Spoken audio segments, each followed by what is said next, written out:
what? We need to form a government. Next slide, please.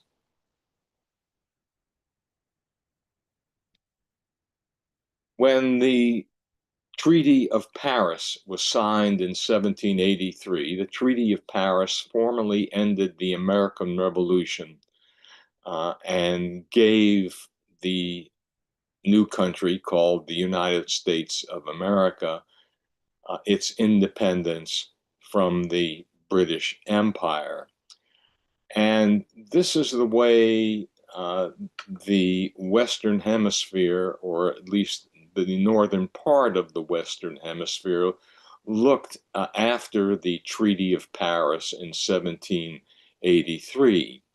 The blue, dark blue, these are the 13 or former 13 colonies that became 13 states of the new country, the United States of America. And as you can see, it was really a small part of this North American continent. You still had the United Kingdom in Canada.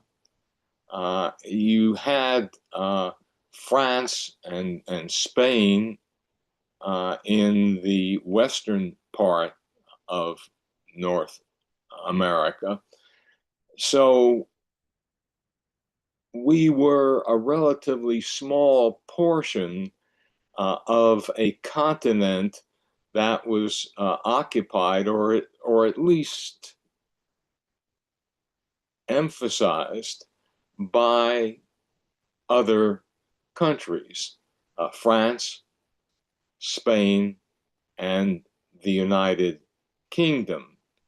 And that would pose a problem because, particularly with respect to the United Kingdom, a number of people believed that Great Britain would try to come back against the new country and take control, or at least make life difficult for this new country. Next slide, please.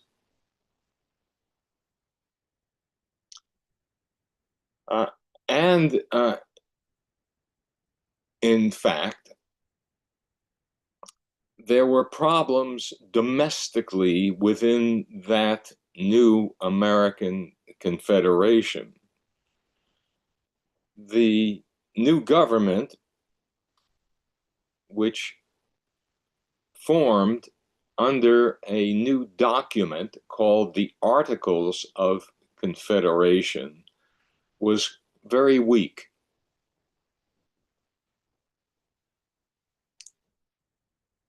And most of the power of the new country was located in the states. If you're going to have a new country, you should have a fairly strong central government. The problem is that many people in the individual states feared that because, hey, we just fought a revolution against a strong central government located in London. Why would we want to establish a strong central government in America? That made little sense. So each state, each of the 13 states, set up their own state governments. And of course, in order to function as a government, they had to create taxes. They had to print money. And this created problems because, after all, for those of you who came to our discussion of the American Revolution, taxation was one of the major issues that resulted in the split from Great Britain, the idea of taxation without representation. And so the concern was, particularly among those people here in Massachusetts that we see here, who fought in the American Revolution and who were not paid uh, by a national currency, but rather by a local currency that had really no value or very little value. This resulted in some violence against the state governments. And George Washington, who of course led the American Revolution militarily, was concerned that the independence of the country might be compromised or, in fact, disappear if individual states could not do two things. One was to raise revenue to function a government, and secondly, to control the population that may be upset about new taxes.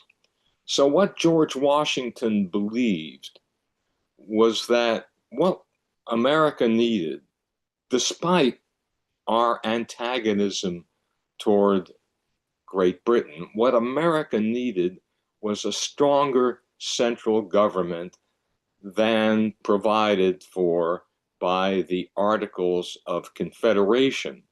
So almost as soon as that peace treaty was signed in 1783, a group of American patriots led by James Madison of Virginia and James Wilson of Pennsylvania and George Washington of Virginia got together and thought that what we need is a new, strong central government.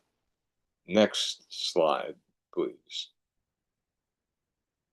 And here we have James Madison. James Madison was a Virginian.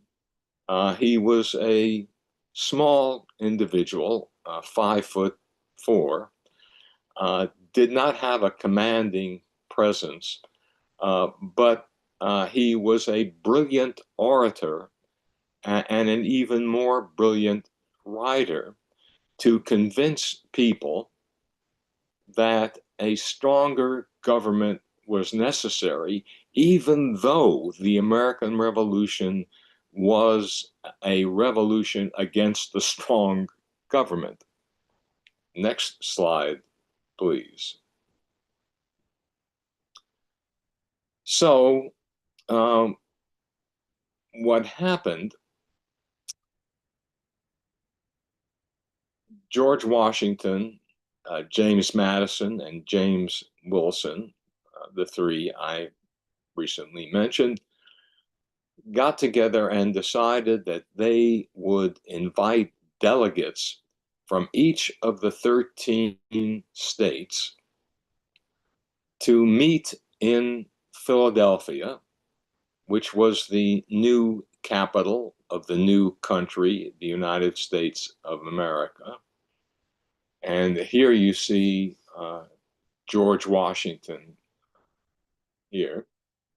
And they would meet in a building, which is now known as Independence Hall, to amend the Articles of Confederation to make a stronger government. But now here's the interesting point. Washington and Madison and Wilson were really not interested in amending the Articles of Confederation. That was the public explanation for this meeting. What they were interested in doing was to tear up the Articles of Confederation, get rid of the Articles of Confederation, and develop an entirely new document that would create a stronger central government. But they knew they knew at the time that if they promoted this idea, there would be trouble. So they continued to state publicly and in the press and wherever they went, oh, we're here in Philadelphia to amend the Articles of Confederation.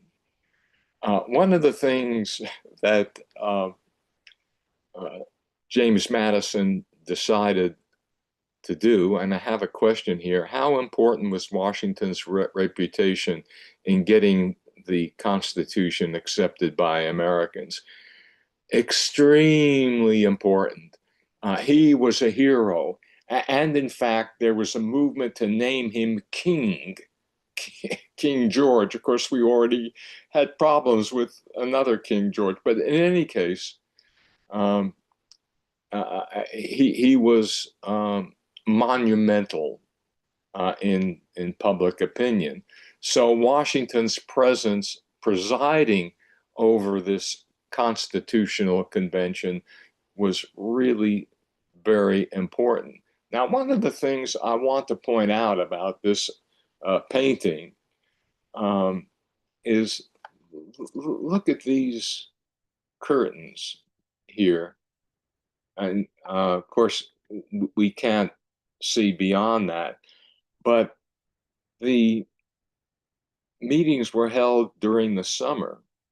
And one of the things you want to do in the summer is to open the windows, right? That there was no air conditioning in those days. So you wanted to open the windows, let the air in, rather than bake inside in what is at the height of the summer. But Madison and Washington and Wilson believed that uh, secrecy was important because the three of them believed, along with several others, that amending the Articles of Confederation just was a waste of time. America needed a new document, but we couldn't expose that idea to the broader world.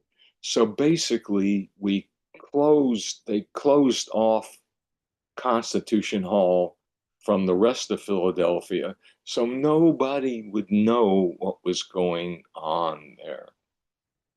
Next slide, please.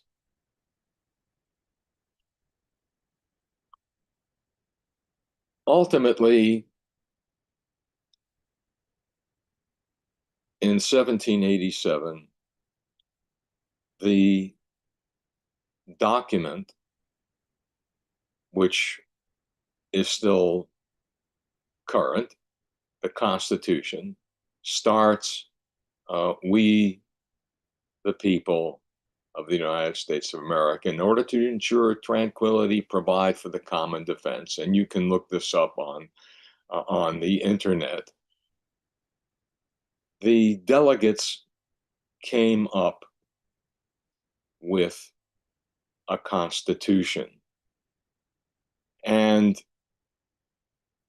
Washington, Wilson, and Madison believed that unless everyone agreed, all the 13 colonies agreed, the convention would be a failure because by presenting unanimity, this would convince the people of the individual states that this was a document that would create a new, stronger, and more democratic government. I have a question. How relevant do you think the US Constitution is to American society today? Very relevant. And I'm going to talk a little bit about that uh, later on. So I will respond to that in a little while. Um, the next step, as I said, after the Constitution was written, was to get it approved by the individual states, which of course uh, they did. But they had to compromise. They had to compromise. So what they did in the compromise was create an executive president, if you will, but with powers that were balanced by two other branches of government. One branch was the Congress. Now, there was a big debate over the Congress, representatives, and eventually a compromise. The Constitution of the United States is one of the great compromise documents in the world. And because it's a compromise, it has generated a number of problems, as compromises do, because in the compromise, some people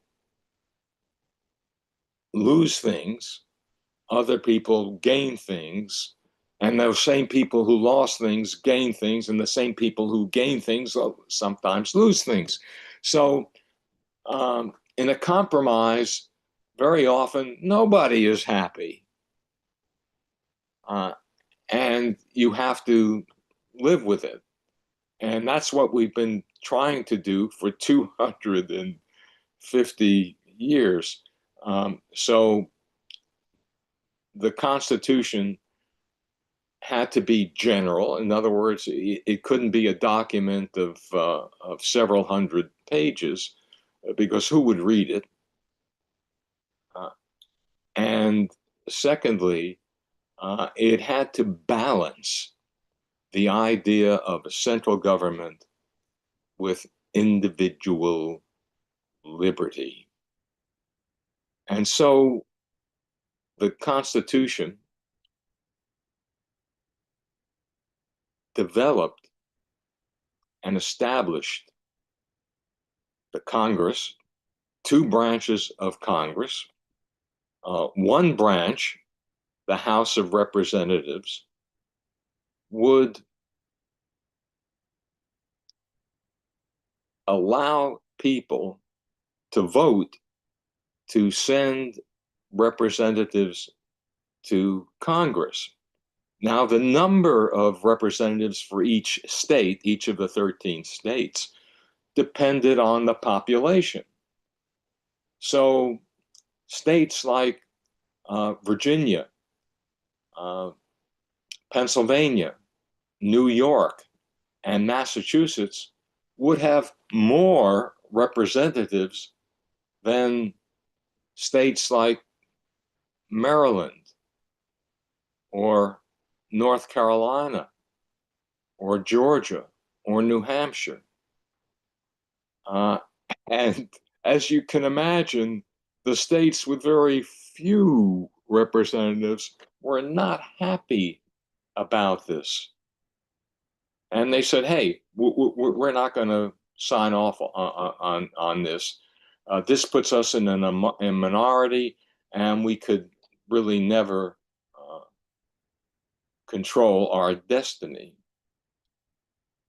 So, what the Constitutional Convention did was to establish a second legislative body called the U.S. Senate.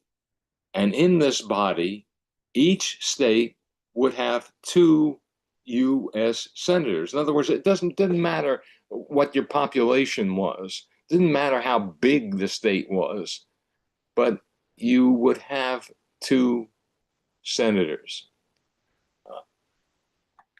Another uh, comment here. What a complicated system. Yeah, it is a complicated system, but the idea was that we would not have a government unless we had these checks and balances. And then, of course, we had a third branch. We had the executive, the president. We had the Congress, the Senate, and the House of Representatives. And the third branch was the judiciary, the establishment of a federal court system to decide the legality of laws passed by the government. And that would also work as a check, as a limitation against executive power. Next slide, please. So, after the ratification of the Constitution, which was finalized by 1791, when George Washington took office as president, we went about every 4 years electing a president and a vice president, every 6 years electing Congress, the U.S. Senate. A senator would have a term of 6 years, and a representative in the House of Representatives would have a term of 2 years. So voters would have the opportunity to change the legislature if they wanted to, and also to change the presidency, because after 4 years there would be a new election. The only part or portion of the government that would not be elected would be eventually the U.S. Supreme Court. So this was a system that was designed to give a voice to the people, and it became very popular. And in fact, election day, and this is election day happens to be 1815, just a decade or two after the ratification of the Constitution. You see, it was a big holiday. And in fact, here in America, election day is on a Tuesday, and which is a work day. Of course, it's in the middle of the week. So, but many states have it as a holiday. That is, you could go off work and go and vote. Well, we have resolved that issue, because Tuesday is a work day, by extending the election to 2 to 3 weeks earlier. In other words, you could go vote not only on election day, but which is the first Tuesday in November, but you could also go to the vote in the last 2 weeks of October, preceding the November election. Next slide, please. So let me give you a few examples of the constitutional system that was passed in 1787. Personally, I think the biggest problem with the Constitution is the creation of the Electoral College. It's not a college at all. You don't go there and take courses and get a degree. Instead, the Electoral College is a combination of votes voted by electors from individual states. And the number of electors depends upon the population of the state. So in the 2016 presidential election, and we'll talk about other later elections as well, when Donald Trump won, California had 55 electoral votes because California had the largest population of any state in the United States. So it really depends upon population. But as you see here, red is Republican, blue is Democrat. And if you're wondering why Republicans are red and Democrats are blue, it has nothing to do with ideology.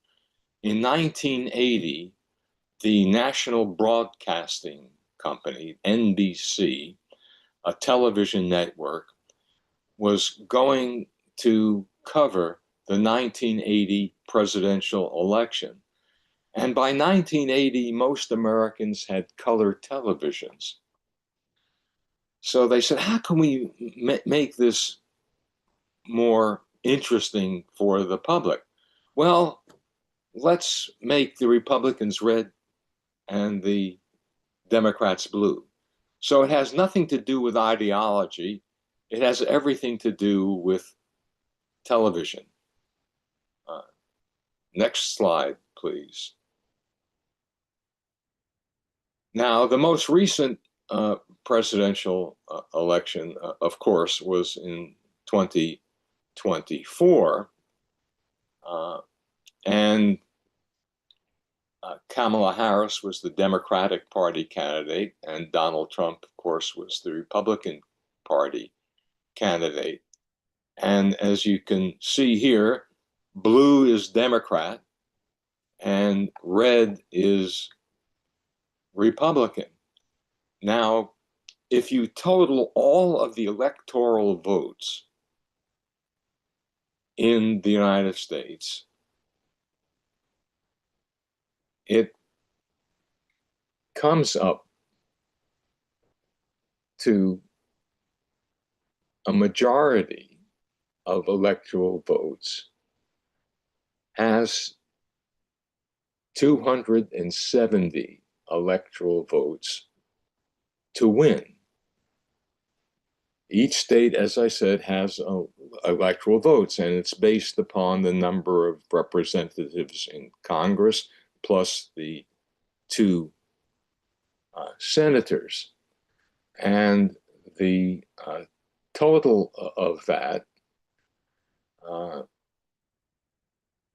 depends on the total of electoral votes. And you need 270 because the total number of electoral votes is 538, which means that a majority is 270, and you need to win that.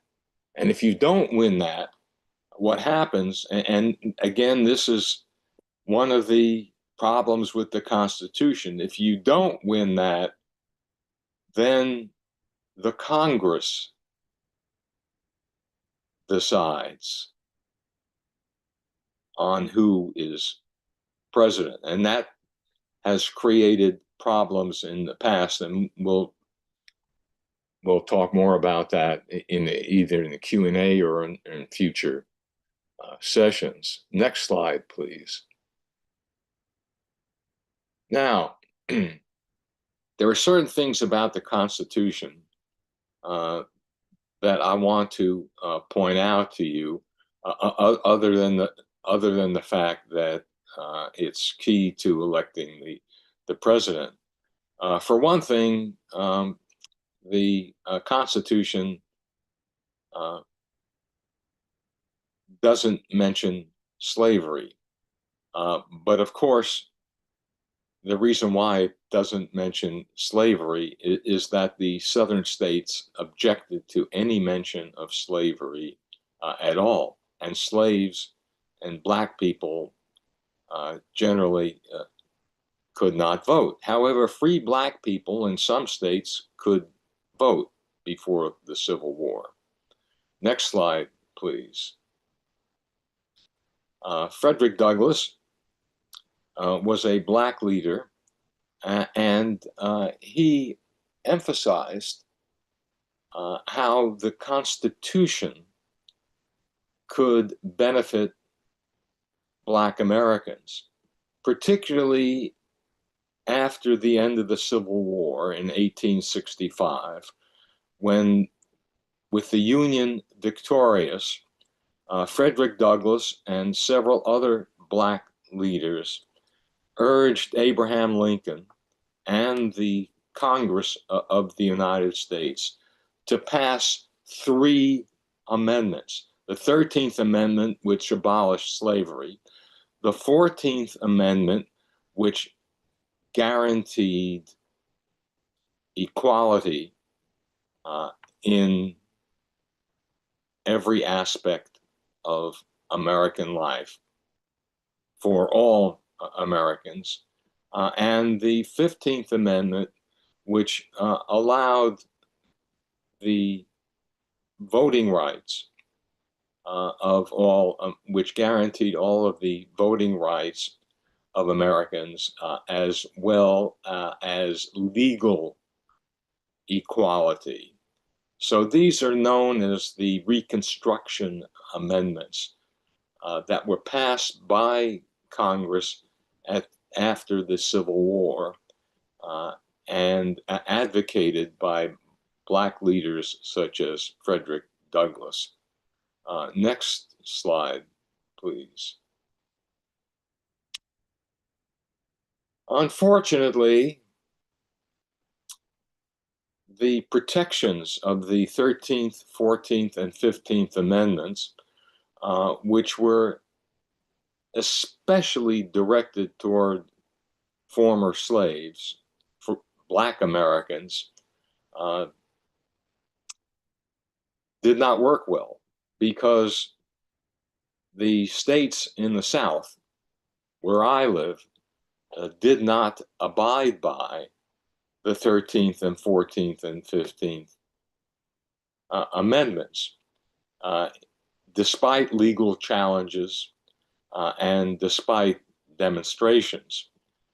Now here you see Sergeant Woodard with his mother. The sergeant fought in World War II against Germany, and he figured when he came back to South Carolina, which was a southern state, that he had the right to vote because he defended America against Nazi Germany. And when he took a bus from his army base in Georgia to South Carolina, and the bus stopped at a rest stop, Sergeant Woodward decided, hey, I'm going to have my lunch in the bus depot lunchroom. But the bus depot lunchroom was for whites only. And of course, obviously, as you can see, he's black. And he went in there, was arrested, was beaten, and he had his eyes gouged out. He's wearing sunglasses or dark glasses. Uh, and here was a man who defended America, yet could not have the right to vote. Next slide, please. But in 1960, Black Americans got together to challenge the racial status quo in the South and to revive the 13th, 14th, and 15th Amendments, excuse me, to the Constitution. Next slide, please. It was a 5-year battle culminating in 1965 with the attack on Black demonstrators in Selma, Alabama, who were demonstrating to be allowed to vote because the 13th, 14th, and 15th Amendments to the Constitution guaranteed the right to vote for all eligible Americans, eligible in terms of age, not in terms of race or gender. Next slide, please. So here you have a line of Black voters registering to vote after the 1965 Voting Rights Act, which really was not necessary if you followed the US Constitution. But states have to follow it because in our electoral system, it is determined, electoral laws are determined by states. When I go to register to vote, I register to vote here in North Carolina, and I am subject to North Carolina laws.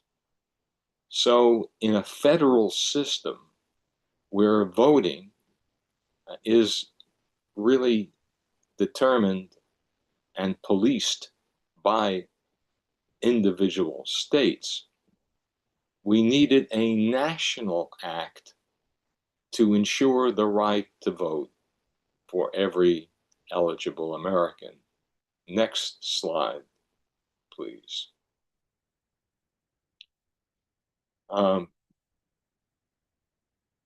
It was not only Blacks, but also immigrants who had problems registering to vote.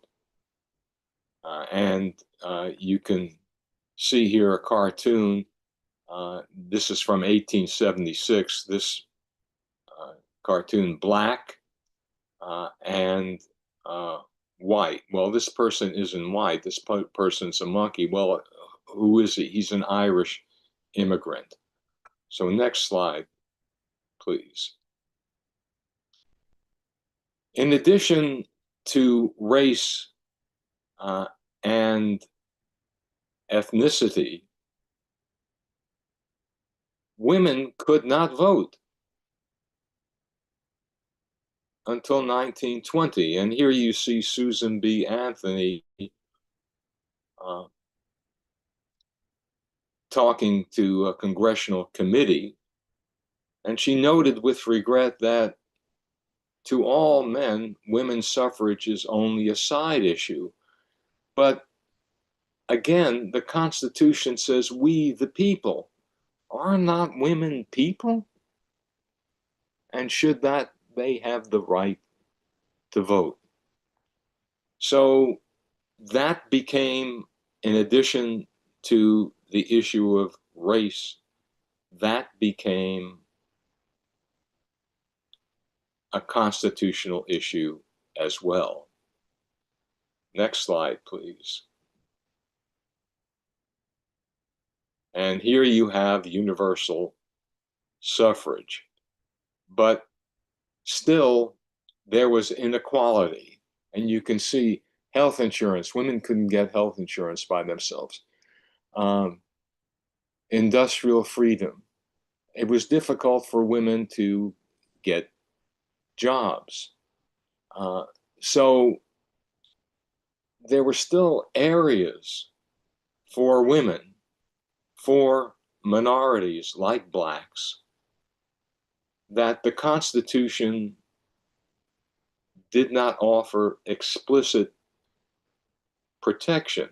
And this goes back to what I said earlier. The Constitution is only a few pages. It's very general. So when you get a general document, you can just interpret it in many different ways. And it had been interpreted for over a century and a half, and sometimes longer, as a document that limited who could vote and who could participate actively in government. Next slide, please. Just want to make a comment about the third branch of government, the U.S. Supreme Court. A key person was John Marshall, who was the first Chief Justice of the U.S. Supreme Court. Now, it wasn't the idea of James Madison and his colleagues when they established the U.S. Supreme Court that the Supreme Court would be a co-equal body with the Congress and with the president, but it would take care of cases that involved the federal government. But John Marshall had other ideas. His idea was to review legislation from Congress. And if he and his fellow justices thought that legislation was unconstitutional, then they would prevail.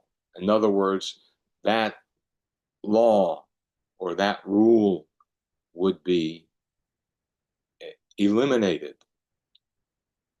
So the US Supreme Court suddenly became a co-equal branch with the executive, the president, and with the Congress as a result of John Marshall. Now again, the Supreme Court is in the Constitution, but it's so general that it gave John Marshall the ability to design and create a Supreme Court that would be co-equal with the other branches of government. Next slide, please. And here we have a good example of what the U.S. Supreme Court did.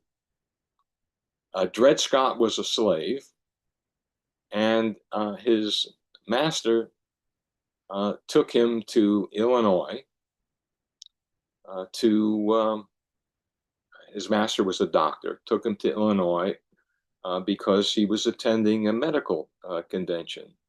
Well, Dred Scott said, hey, Illinois is a free state, so therefore I'm free. His master sued Dred Scott, and the U.S. Supreme Court said that a slave is a slave regardless of where he or she is located. But the Supreme Court also said that black people are not citizens of the United States, which means that they are not subject to the U.S. Constitution. So in one sweep in 1857, black Americans were eliminated from constitutional protection. Next slide, please. Of course, this changed after the Civil War, and particularly after the Civil Rights movement, which began in 1954 when the U.S. Supreme Court struck down racial segregation. Next slide, please. Now, in 1965, Congress passed the Voting Rights Act. And I mention that because supposedly the U.S. Constitution guarantees the right to vote. But individual states found a way to block that until the 1965 Voting Rights Act. But in 2013, the U.S. Supreme Court moderated or modified a part of the Voting Rights Act. And you can see most of the Voting Rights Act was directed toward the American South and allowed individual counties in states to determine whether individuals should be allowed to register to vote, but particularly that these individuals have documentation that they reside in and are of age to vote. Next slide, please.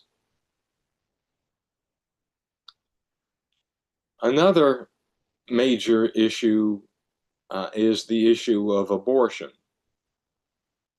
There is no word abortion in the Constitution, but for many women, the idea of equality that is supposedly in the Constitution meant that they could determine what happens to their own bodies. See, our bodies are precious. My body, my choice. And the U.S. Supreme Court has ruled, no, your body is not your choice. So this is a matter now that individual states are taking up, whether or not the issue of abortion should be a national mandate or something that individual states should provide. Next slide, please.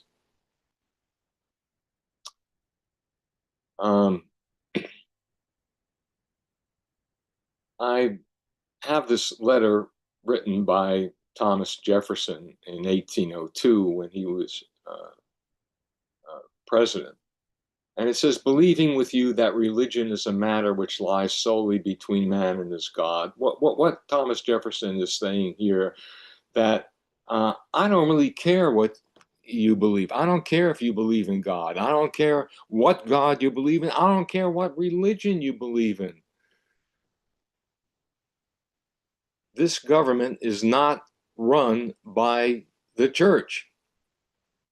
He said the Constitution, and he was one of the authors of the Constitution, built a wall of separation between church and state. And increasingly in these decisions, like on abortion, for example, religious issues have come into the legal discussion. And for many Americans, that violates the separation of church and state that is explicitly noted in the Constitution, the First Amendment to the Constitution. Next slide, please. So, the seal of the United States says e pluribus unum, out of many, one. The problem is that the US Constitution, which is well over 200 years old, uh, is sufficiently vague that it is open to interpretation, and particularly to political interpretations that necessarily limit liberties. And what a number of people, an increasing number of people, are saying now is that perhaps what we need in America is a new constitutional convention, a constitutional convention that will strengthen some aspects of federal law while at the same time enabling individual states to pass legislation that would expand the liberties of their citizens.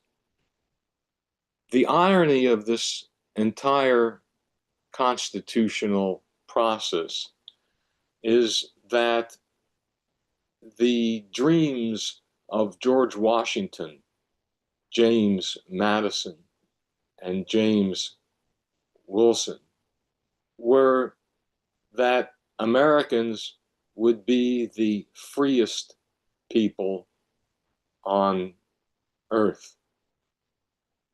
And in the year 2026, the 250th anniversary of the American Revolution, we are still engaged in that battle to expand the ideas and realities of liberty against those who will and want to restrict it.